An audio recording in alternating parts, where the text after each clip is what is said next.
So the past week, there's been a handful of kind of really interesting and you know, medium interesting trailers that's dropped. I'm going to be looking at 4 of them. We're going to be looking at Andor Season 2, the Lilo and Stitch live action film. We're going to be looking at the Ballerina John Wick universe, and then one that I'm super interested in. It's an A24 film. It's called The Materialists. I'm interested in that one for a reason. I'll get to that one at the end. Let's jump into Andor Season 2 trailer. I came with you to be part of something.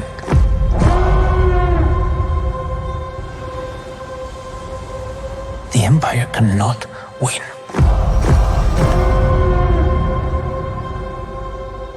It's a different kind of mission.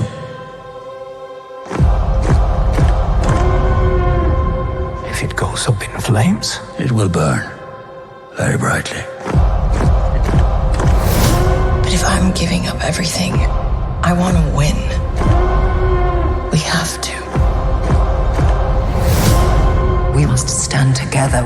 We will be crushed. Resistance is absurd. It's a weapon.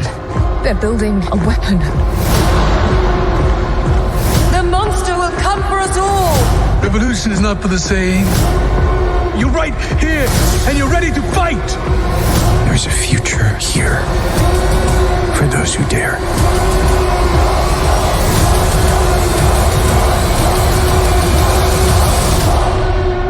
Welcome to the rebellion. All right. So there's a few things. I'm seeing like the robot. I'm seeing like the villain from Rogue One being brought into season 2 of this. I don't think either of those were in the first season of Andor, but we're seeing that crossover, right? And that's really cool. I loved Andor, and I honestly hate Disney Star Wars, with the exception of Andor, Mandalorian season 1 and 2. I think that's it. Pretty sure that's it. I think those are the only Disney Star Wars shows or films or anything. That's the only thing I liked. And Andor sits above all of them because Andor felt like it was written for fans of Star Wars my age. It was intelligent writing. Tony Gilroy wrote an incredible script for Andor season 1. So I have actually a lot of high hopes for Andor season 2. And I actually think that if season 2 delivers the way season 1 did, this is like the best thing to come out of Disney Star Wars at all. And it's going to be really difficult to beat. I think that Tony Gilroy actually injected some real magic into the Star Wars brand since Disney has taken over, and that I haven't seen really before. Let's jump into the Lilo and Stitch trailer, shall we? We have apprehended a dangerous experiment. Where is he? He escaped. He is trying to find the police cruisers. He took the red one. What hideous planet is caught in your crosshairs? Shooting star! I wish for a friend. Like a best friend.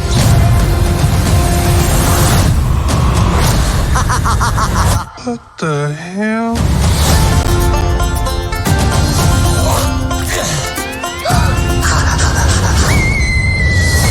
He's so cute and fluffy. He is your responsibility. Got it. We promise. Yeah. Down from there. Look like an angel. No. Control him. Hey, what are you doing?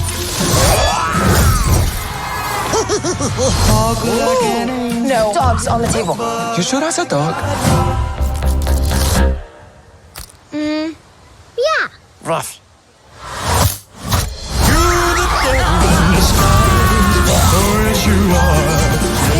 We are not keeping this thing. Ohana means family. Family means nobody gets left behind. Or forgotten.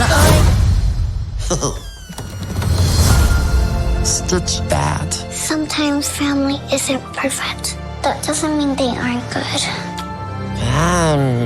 That's close. I don't think you're supposed to drink that.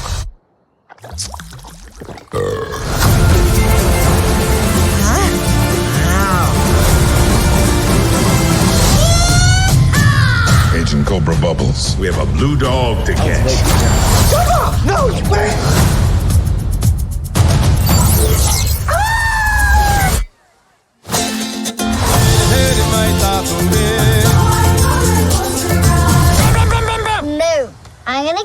the count of 3, Stitch. 1.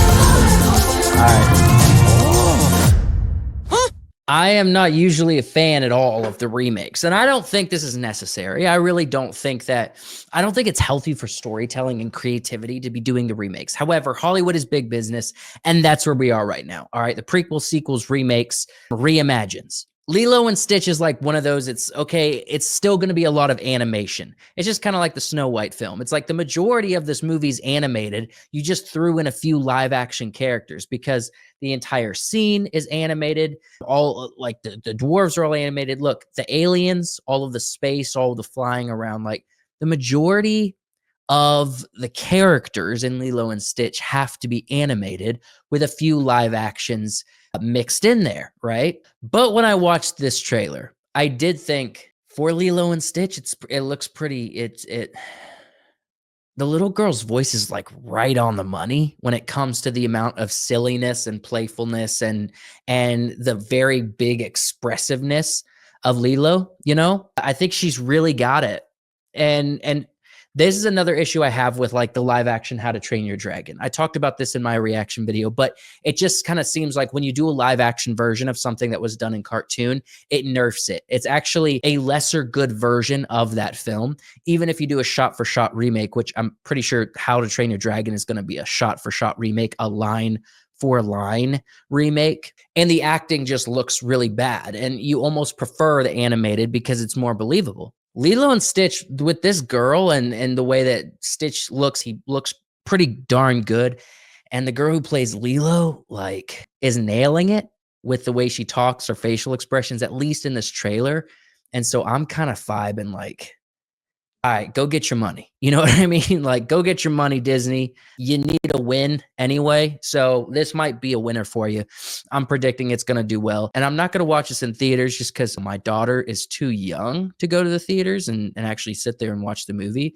So I'll probably watch this when it comes out on streaming, see if she likes it. I'll show it to her here at home. I'm not going to see this in theaters, but I am predicting that this will play well in theaters and it'll make a bunch of money. And although they wanted Snow White to be the big winner, I feel like Lilo and Stitch might be the big winner for Disney this year. All right, let's move to Ballerina, John Wick universe.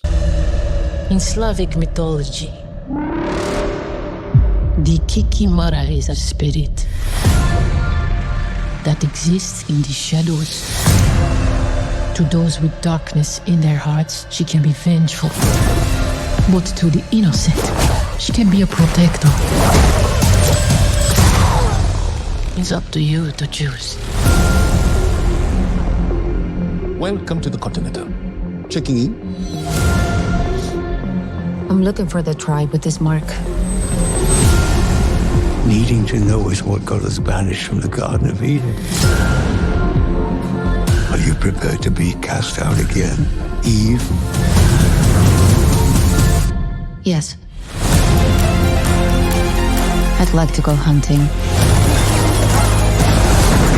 Will this be a large or small game hunt? Large.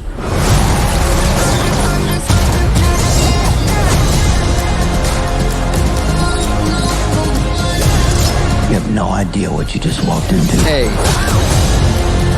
Daryl.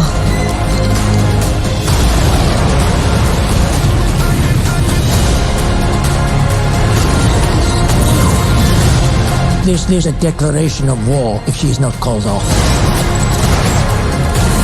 Perhaps I can send someone to solve the problem. John Wick. The Baba Yaga. Leave the wolf to its prey. She sent you here to kill me? Or you can leave. I'm not leaving. Your choice. This is your fate. And you cannot change it.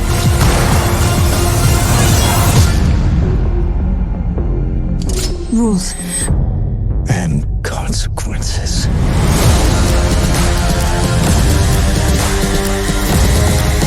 Yeah, I'm vibing with this one For sure. I am a big fan of John Wick. Now, I don't think the stories of anything of substance. It's because the expectation going into it. So if they're telling fresh new stories, now this is like, how many films are we into the John Wick universe and now they're doing a spinoff? Yeah. But the thing is, it's all in good fun. It's all in good fun. It's kind of gotten to the point where the audience just loves John Wick so much. It just holds down the absurd action flicks so well that, and artistically it's done really well. Like, it's not kind of like that green screen, really cheap animation action flick, kind of like, Fast and Furious movies, or it's not the Transformers films. This is like a very cinematic, very choreographed, very dedicated kind of action flick that looks really cool visually. They spend a lot of time on it. I mean, just looking at this trailer, the dynamic lighting, the production value of everything in this film looks amazing. And it's just going to be on par with what the John Wick films were and are. And so if they want to keep rolling these out, as long as it doesn't like fall off and they just become kind of boring or dull, or I don't know, just less interesting, I'm going to keep enjoying them. I am. And I'm looking forward to Ballerina. It's Ana de Armas. I mean, what can I say? The last one is Materialist. Now, this is an A24 film. The reason this is so incredibly interesting to me is because it gives the vibe of that 90s rom-com a little bit. Let's watch the trailer. Hey, are you single? I'm a matchmaker. Give me a call if you want to meet somebody. I deserve someone who fulfills all of my criteria. Nothing over 20 BMI. I don't want someone who likes cats. I'm trying to settle. I promise you're going to marry the love of your life. Some boys kiss me, some boys hug. How many marriages are you responsible for now, Lucy? 9. If the girl asks for a tall drink of water with a salary over 500 grand, Always Mr. Right. you deliver. You're the matchmaker. You want a drink? Sure. Coke and beer. Hey, buddy. Hi, John. Definitely didn't expect to run into you tonight. I missed you. Yeah, you don't even remember my face. Lucy M., the eternal bachelorette. You can do better than me. My instincts are usually right. Hi. Wow. You know how to do the math, don't you? You are what we call a unicorn. Ooh. An impossible fantasy. How much is this apartment? 12 million. Not gonna marry him, are you? Why not? Because he's good looking and rich. Probably doesn't have roommates. Is that my charger? When I see your face, I see wrinkles and children that look like you. So where does that leave us? What are you thinking about? I don't think I'm very good at my job anymore. We promised them love, but the math doesn't add up. Why does anyone even get married? Because they're lonely.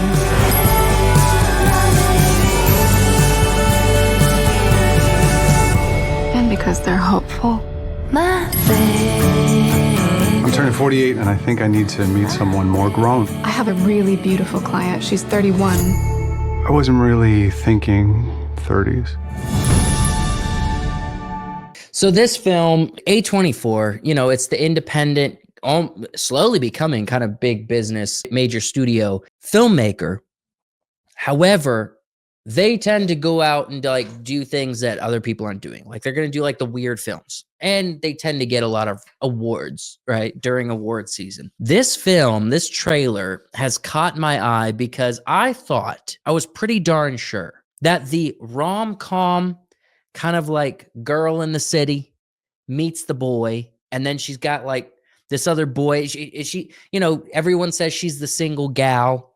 She's a matchmaker, It's the rom-com kind of lovey chick flicks from the 90s. And although it's not like my cup of tea, all right, I am super interested to see if A24 is trying to pull back in that genre and say like, hey, we're going to make a few adjustments. We're going to make it feel a little bit more modern, a little less silly maybe here and there, but it's still going to have that heart, right? It's still going to have the heart of those 90s rom-coms, those chick flicks.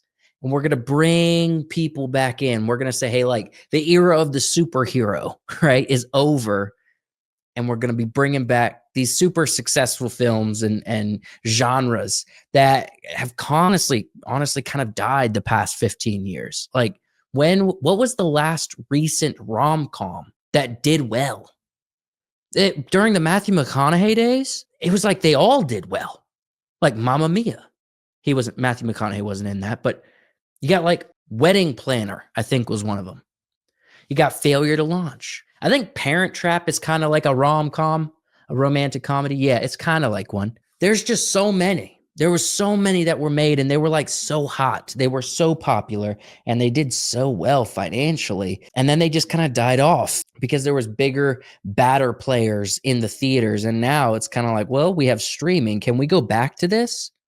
Can we go back to the rom-com genre and really make a new comeback? I don't know. I'm curious. I like to think and meditate and keep up with what's coming down the pipeline so we can see like what's the filmmaking future. If rom-coms are coming back, if they do have a new life in culture and in entertainment, how long will that last? Will that only last like 5 years? Will it last a decade? Will it last 2 decades before it falls off again? Who knows? We're in such weird territory that I'm super fascinating to see films like this, The Materialists, kind of pop back in with a studio like A24. They're just doing a market test. They're throwing it out there saying, hey, how does this do? We'll see.